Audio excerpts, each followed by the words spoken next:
So I figured that the teaching has to be just as long as everything else to make rituals. No, I'm just kidding. It's I prepared a commensurate teaching to what we would be doing this morning, which is a lot of Torah reading and a lot of singing and joy for Shabbat and also for Rosh Chodesh and Hanukkah. And I want to teach a little bit about the Parsha itself, mostly because I think that it gets a little less attention. That's Mikketz, the story of Joseph and Pharaoh, and how Pharaoh pulls him. Once he's remembered by the cupbearer, he gets pulled back into the story, and it gets pulled back by Pharaoh's powers. That story gets a little shortchanged when we get Shabbat, Rosh Chodesh, Hanukkah, because, of course, Rosh Chodesh and Hanukkah get lots of celebration as well. So we're going back into Mikketz, into this story, into Joseph and Paro, and I want you to think about kind of the paradigms of figures, people you know in your life, people who you appreciate in your world, people who you've known personally a long time, typically people who are older than you.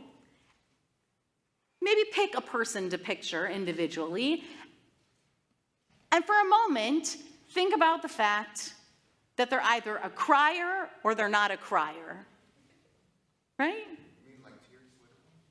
They either are a crier, they cry tears, they cry easily, they cry at everything, they'll cry openly, they'll cry publicly, everything makes them cry, or I go to a lot of funerals, a lot more funerals than people my age, right? Because I officiate at a lot of funerals. They're the kind of person whom, when they're buried, may it be a long time from now, people will say about them, you know, I rarely saw them cry. The one time was, and then they'll tell the story, because they're really not a crier, right? There are criers and there are not criers. In a moment, I'm going to pass around a source sheet, because today I'm going to teach frontally, but teach with sources to try to marry the worlds of Beitenu and Shir Chadash, our combined clergy-led services today. And I want to start with this notion that my teacher, Rabbi Eliezer Diamond, brings up about the tears of Joseph. Now, a lot of people in our narrative in Bereshit, in our family tree whom we meet, are criers. You know who's a crier? Jacob. Okay, Yaakov is a crier, and I often teach about Yaakov. Yaakov cries at everything. Yaakov is going to cry when he discovers that Yosef is alive. Now that makes sense, I guess. Yaakov, when does he also cry? He weeps on his brother's neck when he realizes his brother isn't going to kill him for being such a jerk when he was younger or something along those lines. He also cries when he meets his beloved. He also cries. Yaakov, he cries at every moment, right? He cries a lot. He's a crier. But Rabbi Diamond notices that Joseph is also maybe a crier, but only we get to know it. We, the readers, who get to know the narrative voice of the Torah, know it because Joseph was another category altogether. Joseph was a secret crier. So he starts from this point. He says, in Parshat Mikketz, we read of another cry that was not heard. Upon recognizing his brothers, Joseph accuses them of being spies. He first threatens to jail all but one of his brothers and send the remaining one to bring back Benjamin with him. He then relents and requires only one of them, Shimon, to remain as hostage while the others bring food to their families and then return with their youngest brother. After their release, the brothers ruminate on the cause of their adversities. They said to one another, alas, we are being punished. This is chapter 42, verse 21. Alas, we are being punished on account of our brother. Aval ashemim anachnu al achinu asher ra'inu tzarat nafsho. We are being punished because we looked upon his anguish, yet paid no heed as he pleaded with us. That is why his distress has come upon us. They realize that they are being punished in that moment this is what Rabbi Diamond's theory is, that they are being punished in that moment because they paid no attention to Joseph's cries. They paid no attention to Joseph's cries. But is Joseph crying when he meets them in that moment? That's what we're going to explore. Is Joseph crying? Did they know that Joseph is now crying? Did they know he was crying back then, as they recall in this verse? And do they see him crying there? That is what we're going to explore for a few minutes together. So I'll pass these sheets around. I'll send a few down each section.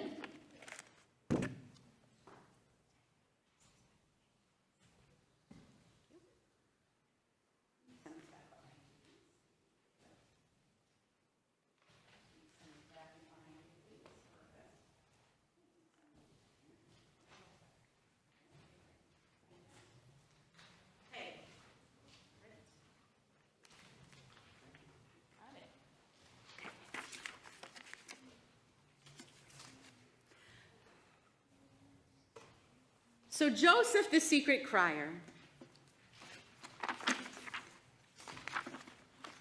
We're already on page 2 of the sheet. When his brothers say, "Oi, we're being punished because we did something terrible to our brother."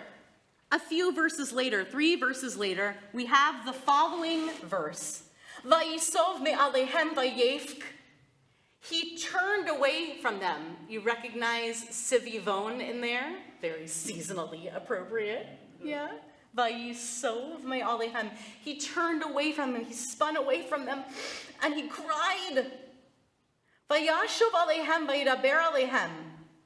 The translator here in the JPS reads this vav, the vav of Vayashov, as but. He comes back to them. And he spoke to them. Vayikach me'itam et Shimon. And he took Shimon from among them, ve'yisoro toleinehem. And he had him bound up before his eyes. Okay. And then, in the next chapter, another little vignette of Joseph. Vaymaher Yosef. And with that, Joseph hurried out. Ki nichmeru rachamav el achiv. Because he was overcome with a mercy for his brother. Vayvakesh livkot. What's vayvakesh? It's he requested, but it's being used colloquially here. It's a turn of phrase. Vayvakesh livkot. He was on the verge of tears. He was about to cry. Vaymaher Yosef. So what did he do? He hurried out. Vayavo hachadra vayefk shama. And he went to his room, and he wept there. Vayirchatz panav vayitze. He washed his face, and then he went out.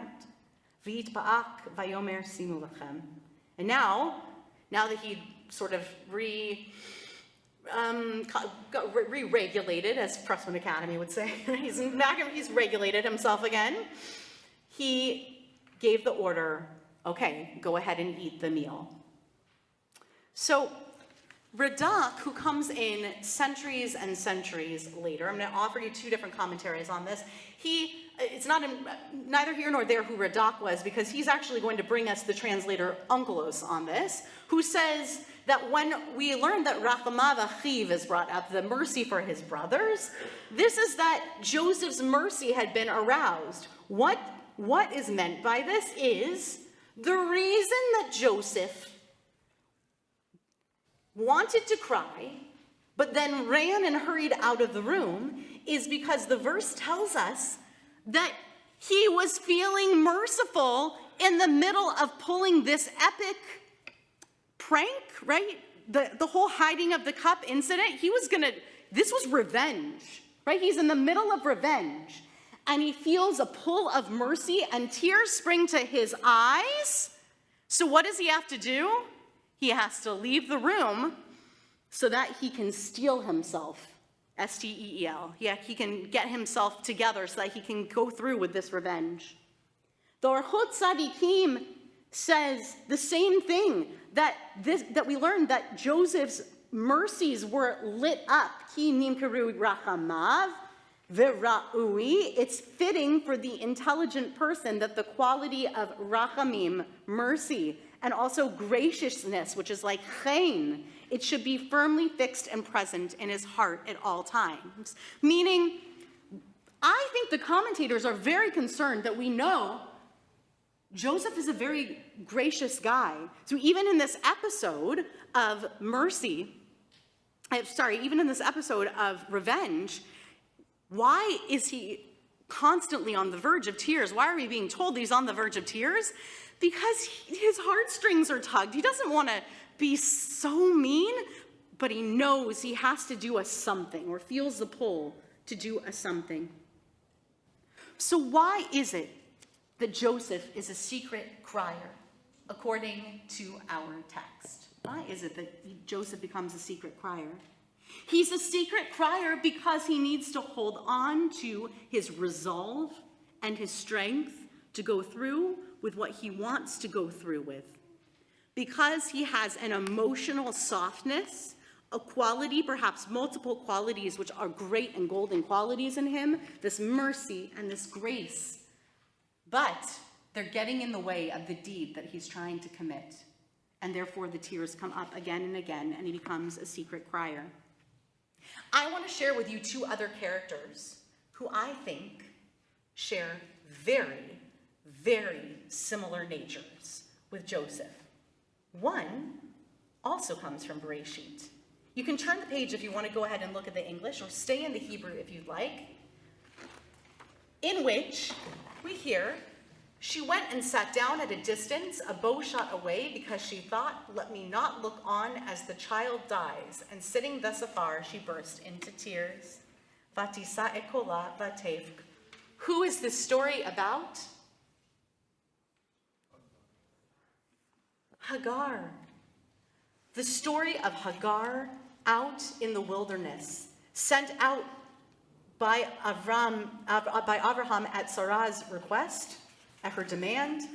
She goes out to the wilderness. She goes at a distance, and she goes at least a bow shot's distance, so that she can tisa, lift up her voice, vatevk, same word from bechia, bocha, she's crying.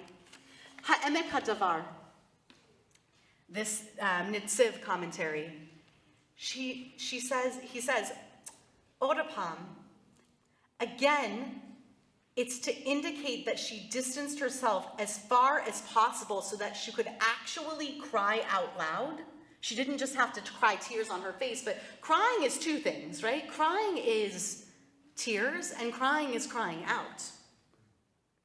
So first of all, she goes far enough away so that she can actually cry. I connect this with this idea of Yosef going into his own room, right? This idea that he needs to actually go away. She goes more than a bow shot away so that she won't be heard, but also, v'lo ratzta sheyishma hayeled.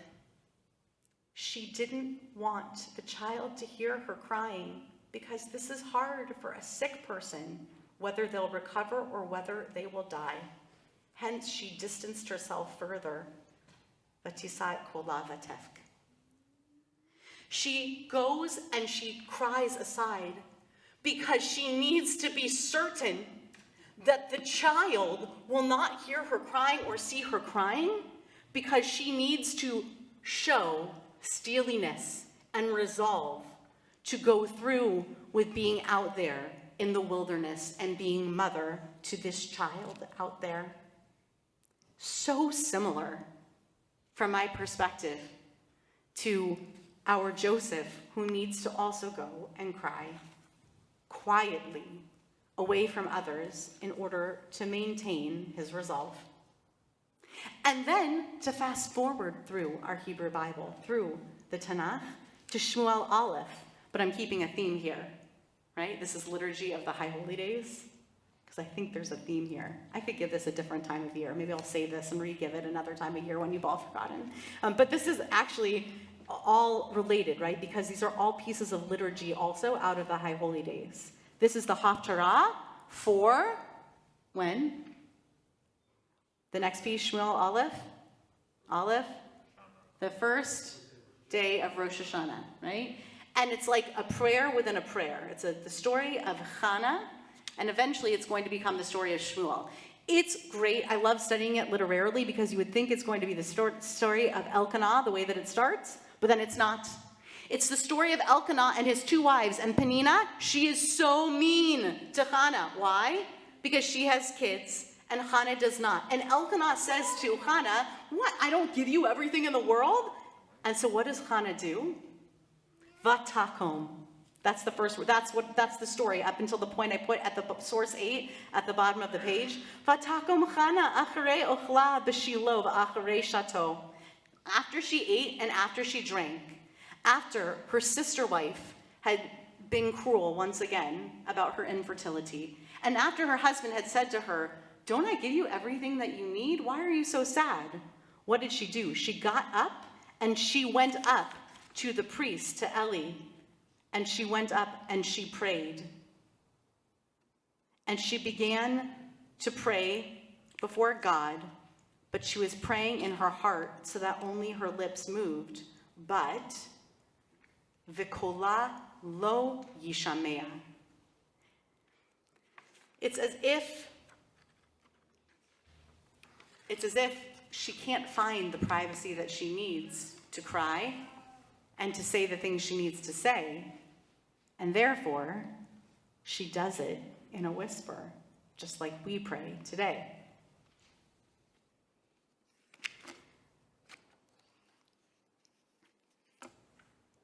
I want to say about this weeping something very special and something very heart-wrenching about Rabbi Diamond's observation at the beginning. When we think about people in our lives whom we see cry in front of us and people whom we don't see cry in front of us, they're a crier or they're not a crier, we often discount this category of the secret criers, the ones who cry alone, the ones who cry in this particular category that I have defined for all of us, who cry because they need to go and find resolve. What Rabbi Diamond teaches on this is that when we get to that verse in Bereshit, in Genesis chapter 42, verse 21, and we get to that moment where the brothers say that we're being punished on account of our brother because we saw his anguish, but we paid no heed to his cries, that it wasn't that they said that they hadn't listened. It was that the brothers were just then realizing the emotional pain that had been going on privately for Joseph all that time. It was as if for the very first time ever, they were realizing that he was a secret crier. It was as if for the very first time, all those cries, this is what Rabbi Diamond says, it's like all the cries from all of the moments in their childhood hit them in that moment. Ah, that's the pain he was in. Because they think all this time that the thing that they've done so wrong, the thing that they felt so guilty for, was for throwing their brother in a pit and selling him. But what they're actually guilty of, what they find themselves feeling deeply ashamed of in this moment, is that they realize that they have caused him tremendous emotional pain. How do you hear the cries that are cried in private? How do you hear the cries of people who go to the other room? Right? How do you know when people have to go and they have to steel themselves? The Orchot Tzadikim said in their commentary that every person who is a person of wisdom should be able to touch upon the attributes of mercy and of graciousness, of rachamim and of chen. So, the way that we make space in our worlds to understand and to not let the cries of our loved ones build up is to give people in our own lives permission to not always feel that they need to steel themselves. To not always have to be the person who is holding themselves ramrod straight up and down. To give them a container, even if we cannot be that container. To encourage them to find that container. To tell them that we see their merciful qualities and we see their sweetness and their graciousness and the way that they're able to bend as well. Because when we leave space for that, perhaps the people who, like all of us, experience some pain and some anguish, maybe they'll be willing to pick up a tissue while we're in the room. Maybe we can make a little bit more space for those cries to happen while we are around as well.